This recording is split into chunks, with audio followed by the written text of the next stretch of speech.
Hello, writers, come write with me. My name is Michaela Greenwood. I create worlds for mind adventures. Welcome to my YouTube channel, Write with Michaela. Don't forget to like and subscribe and hit the bell so you can go on this journey with me.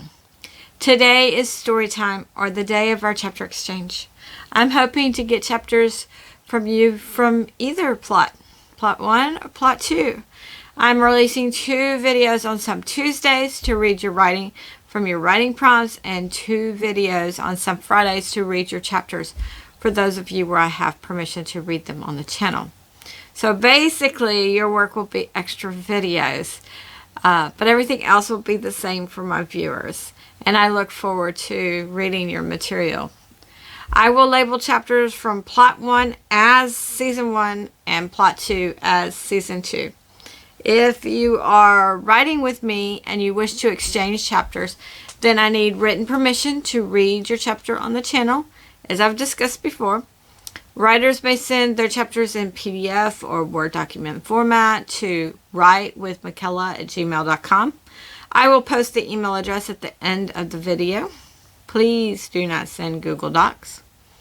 I'm not making any promises to read every chapter sent to me on the channel, but I intend to read all the chapters you send to me. All chapters read on Friday, whether they are mine or another writer's work, are copyright protected material, and no one may use any part in writing their own stories. This new story is also probably PG-13 because there are vicious dogs and soldiers that are known to burn witches. So if you're under 13 years of age, you need parental guidance. This story is in its rough draft stage, just as the last story we heard.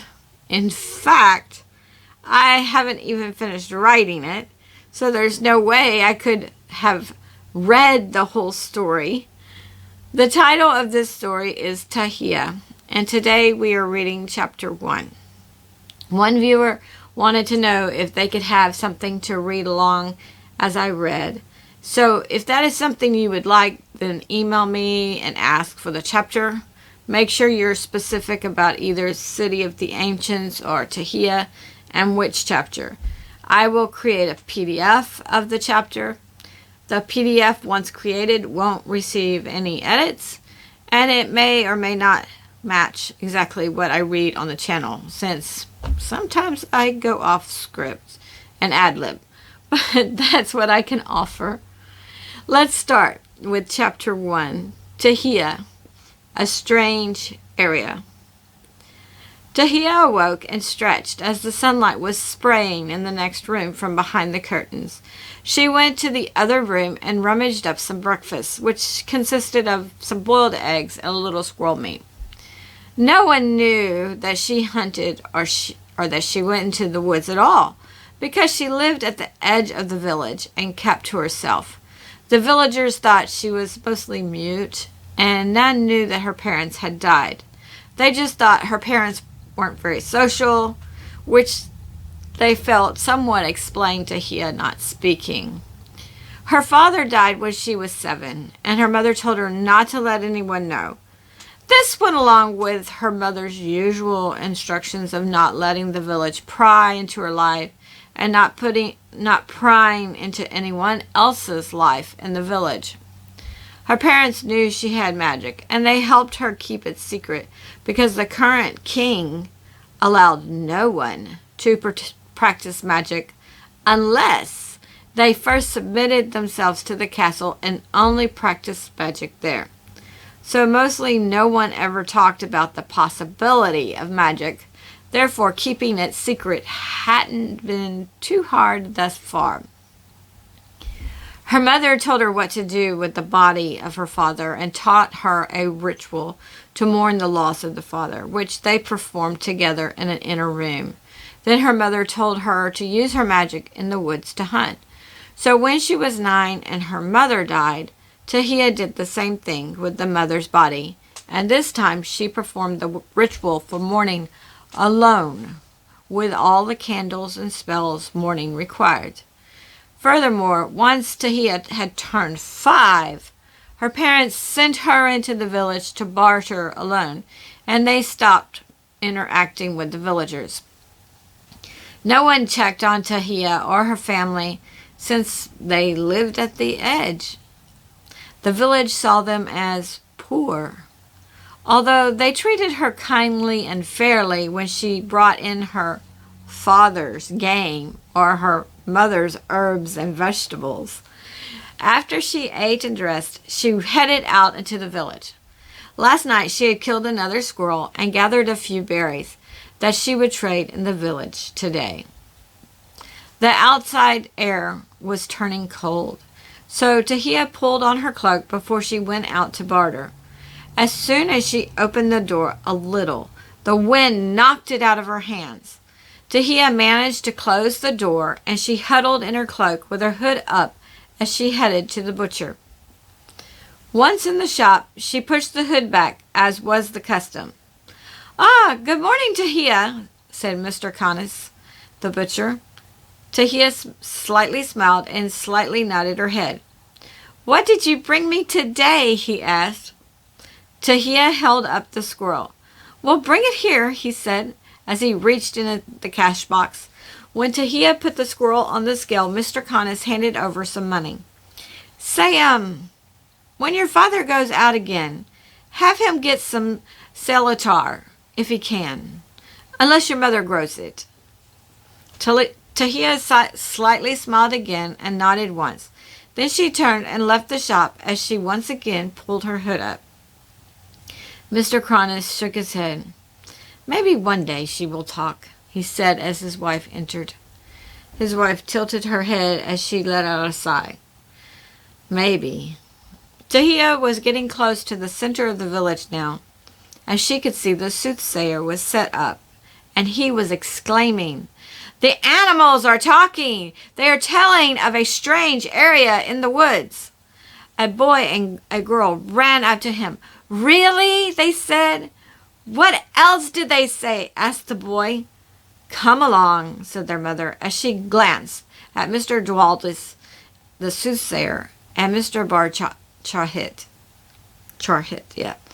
"If the animals could talk, what would they know anyway?" she continued. The children sighed and ran on after their mother. They had hoped for a good story, as only Mr. Dwandles could tell. The wind blew Tajiia's hood back, which gave her the opportunity to glance around more fully. She was not sure what exactly Mr. Bar Charhit did in the village, but she didn't like him. She felt cold chills throughout her body every time he was near. But right now, he was carefully watching all the people's reaction to Mr. Dwandle's exclamations. Tajiia observed that the mother became very nervous when her children wanted to know more about the animals. Some days, people sat around the village fire and listened to Mr. Dwandle's stories, which he animated, and sometimes they tossed coins in his hat. But not when he spoke about forbidden things like animals talking or anything to do with magic from the days of old. Tajiia also noticed another woman at the edge, and though the woman didn't seem like she was paying any attention to Mr. Dwandles, Tajiia knew the woman was interested. She had seen the woman glance at both Mr. Bar Charhit and Mr. Dwandles, but the woman kept sprinkling out the corn for the chickens and continued talking to them, and only Tajiia saw the slight pause. Tajiia pulled her hood back up as she thought to herself, "Actually, animals know a lot, and the woods are their territory, so they should know if something is strange." She thought more on the woman feeding the chickens, and then finished her normal rounds and headed back to the safety of her home. Once she got inside, she peeked out the window and confirmed that no one was there. Then she thought, "The king does not allow magic, but he does allow soothsayers. Are the soothsayers a trap? She knew that Mr. Barchahit had been extra vigilant in watching everyone today, and she had seen him send a messenger out of the village. She wished her mother was with her, so she could get her opinion. Of course, she knew what her mother would say about the other mother's comment that animals couldn't talk. Her mother would say that it wasn't that animals couldn't talk, but the current laws taught people not to listen. Her mother would then go on to say how things used to be better when people believed certain things were possible. But with the rise of the current king, the current king and the laws and the consequences taught people many things weren't true. And thus no one believed any longer, or at least they didn't care to listen. Ta-hee-a knew there were animals talking about a strange area because she had heard them herself last night. What she didn't know was whether she should try to check it out or not. Maybe the animals told me because they think I should go, thought Ta-hee-a. She sighed. Since her mother's death, Ta-hee-a at times thought to seek out the woman that fed the chickens to talk to her. But her mother always warned her that the king had spies in the village. Mr. Barchahit didn't seem to have a job or purpose, so he was obviously a spy. But what about the woman that fed chickens? Ta-hee-a didn't know. She knew that the woman with the children feared Mr. Dwindles and Mr. Barchahit. I'll get that right here in a little bit. Mr. Barchahit, by how she nervously glanced at them. And Ta-hee-a knew that no one spoke to the woman that fed chickens more than to transact business. As people walked through the village, many people greeted each other or asked for news, but not of the woman that fed the chickens, until they wanted to buy one or wanted to buy some eggs. There were several other people that lived on the fringes that Ta-hee-a wasn't sure about. She heard the village whisper of many of them as poor, as they whispered about her. But there were others that the villagers spoke of with a wariness. One of the men that the villagers spoke of with a wariness had also been in the village center when Mr. Dwindles was talking about the animals, and he watched the children with interest. Ta-hee-a tried to recall names, but she wasn't good with names and didn't want to ask, so she shrugged her shoulders to everything. Darkness came sooner every day, and a little after the darkness settled around Ta-hee-a's small home, she put out all the lanterns and peeked out the curtains. No one seemed to be moving throughout the village, so Ta-hee-a went to the back door.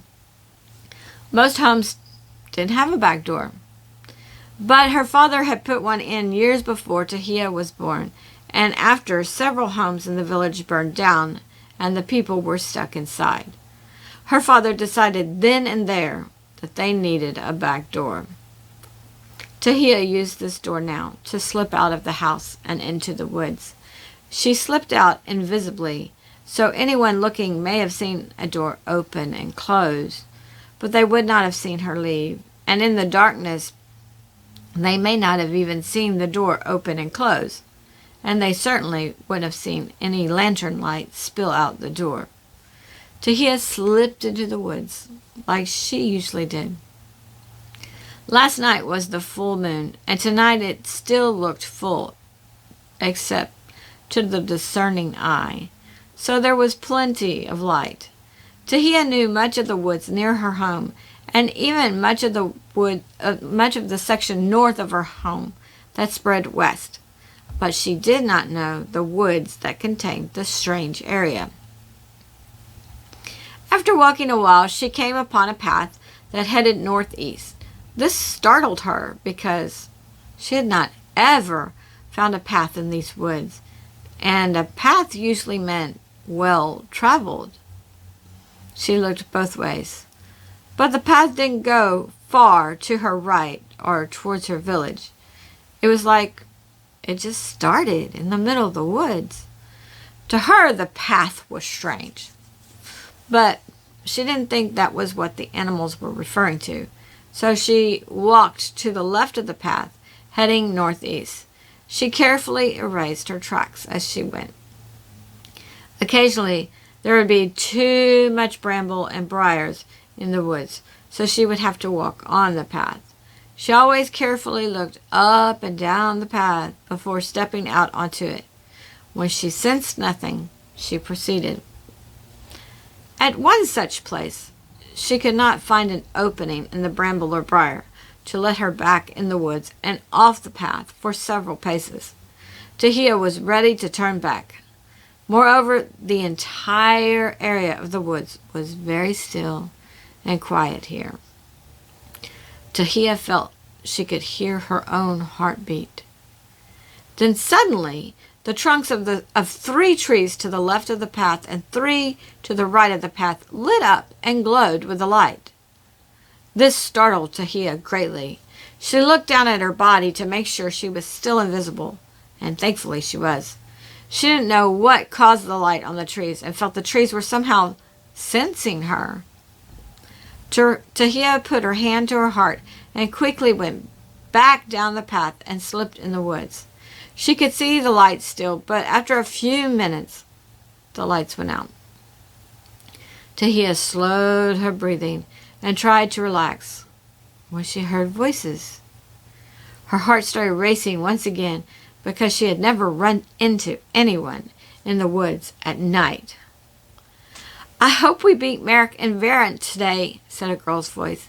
"Yes, me too," said a boy's voice. Ta-hee-a watched them walk towards her.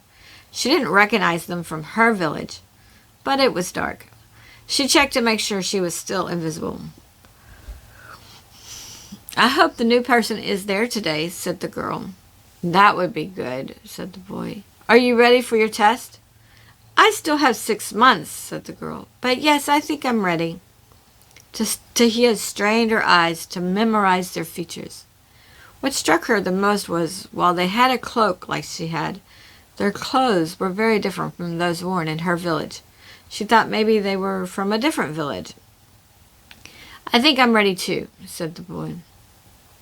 Then the tree trunks lit up and they proceeded in between the lit trees. As they walked, more trees lit up, and after a while the first ones turned off. Ta-hee-a stared at the area. She had to agree with the animals that the area was strange. Then she heard more voices. "We aren't leaving a trail today," said a man's voice. "We probably shouldn't have yesterday," said another man's voice. "It's a new location for them," said the first man. "Yes, we probably can't use the other location for quite some time yet," replied the second man. "Hopefully the new person comes tonight, so we can move farther from the castle," stated the first man. Ta-hee-a watched the men. She wondered if they belonged to the names the boy and girl had used, but she wasn't sure. Now they approached the area, and the tree trunks once again lit up. The first man touched the tree trunk on his right and proclaimed, "Ah, it seems Ozzy and Balak are ahead of us. I feel another name too, but it seems a partial name." "What is it?" "Ta," replied the first man. "Maybe our new person is here tonight." They continued down the path. Ta-hee-a realized that they were looking for someone, and she didn't want them to find her and mistake her for whomsoever, so she headed back towards her home. If she found any game along the way, she would kill it to trade in the village tomorrow. She reminded herself that Mr. Cronus wanted some solitaire, so she would gather that first. As she walked, she realized that the men had part of her name, and that scared her. Okay, writers, that is the end of chapter 1. Last Friday, I told you about setting up your story. So this was my setup. You enter the story under a fear or wariness of a bad king. No one wants Mr. Tajiia Ch to report him or her. You know that the king or the laws don't allow magic.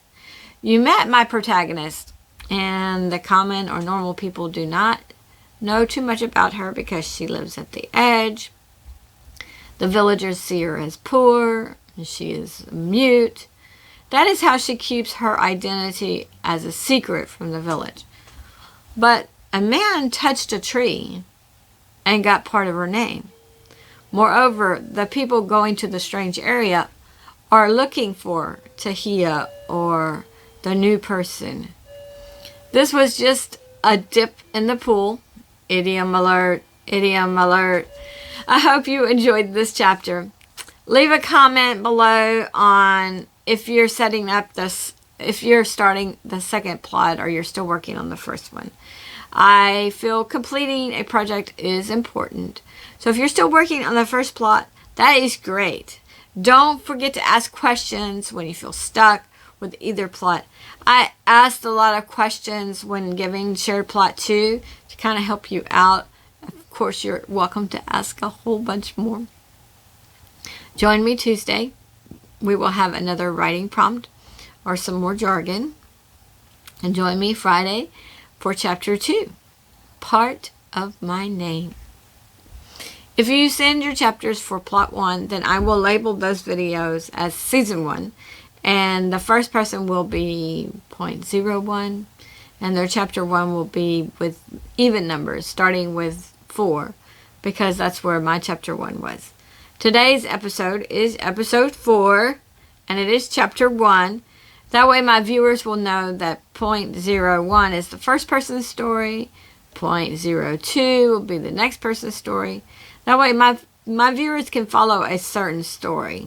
They don't have to listen to Chapter 1 of Bill's story and then Chapter 1 of Susie's story. They can do Bill's story 1, 2, 3, 4, and then Susie's story 1, 2, 3, 4. I think that would make more sense that way.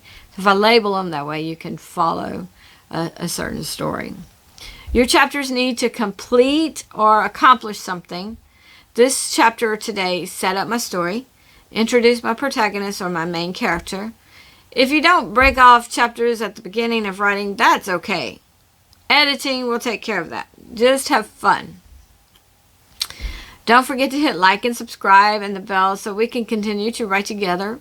Send your latest chapter as a PDF or Word document to writewithmichaela@gmail.com. Or if you haven't sent any chapters, then send your Chapter 1 for either plot. You don't have to polish it or perfect it or have everything connected at this point. In fact, we heard a mistake up there that I was reading today. The sentence just didn't flow. So I'm going to have to go and edit that. So, you know, I'm sharing unpolished work. You can share unpolished work.